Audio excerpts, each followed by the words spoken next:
তো ব্যথাও তেমন একটা পাইনি। তো আলহামদুলিল্লাহ ভালোই সাকসেসফুলি শেষ হয়েছে। আসসালামু আলাইকুম রহমতুল্লাহ। মাসুম বিল্লাহ ভাই ওনার সন্তানকে নিয়ে আসছে খতনা করানোর জন্য, এবং এটা আমাদের উত্তরা ব্রাঞ্চে করা হয়েছে, এবং আমাদের খতনা করানো কিন্তু শেষ।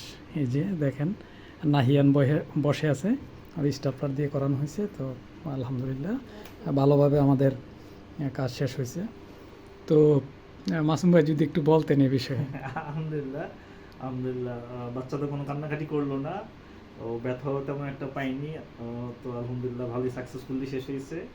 তো থ্যাঙ্কস আপনাকে কেয়ারফুলি করার জন্য, এবং আশা করি আলহামদুলিল্লাহ ভালো হবে আর কি। এই আচ্ছা আর কি। তো আপনাকে ধন্যবাদ অনেক এত সুন্দর করে কাজটা করে দেওয়ার জন্য আর কি। আচ্ছা, থ্যাংক ইউ ভাইয়া। তো নাহিয়ান, তুমি কি ব্যথা পাইছো অঙ্কের? ব্যথা পাইছো? মাশাল্লাহ, ওর জন্য সবাই দোয়া করবেন। এবং ও একটু ব্যথা পায় নাই, হ্যাঁ, অবশ করার সময়ও কিন্তু বলে নাই যে ব্যথা পাইছে। হ্যাঁ, ঠিক আছে। আচ্ছা, আসসালামু আলাইকুম।